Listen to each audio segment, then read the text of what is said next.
I think it's the same thing that makes most sense practically all of the time, and that is to consistently buy an S&P 500 low-cost index fund. Keep buying it through thick and thin, and especially through thin, because the temptation gets, when you see bad headlines in newspapers, maybe to say, well, maybe I should skip a year or something. Just keep buying it. American business is going to do fine over time.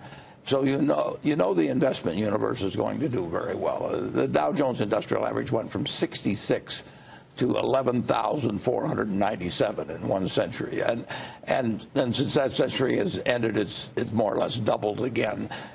American business is going to do well. The trick is not to pick the right company; it's to be, because most people aren't equipped to do that, and plenty of times I make mistakes on that. The trick is to essentially buy all the big companies through the S&P 500, and to do it consistently, and to do it in a very, very low-cost way, because costs really matter in investments.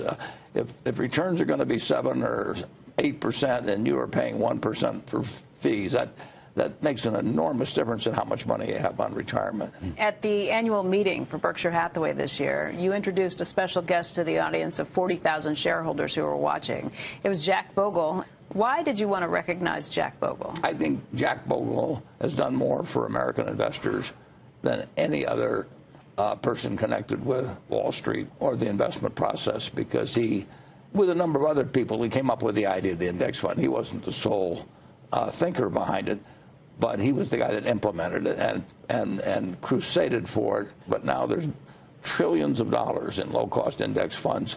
Those people are going to have better lives. They're going to have better retirements. Their kids are going to inherit more money because of Jack Bogle and his efforts.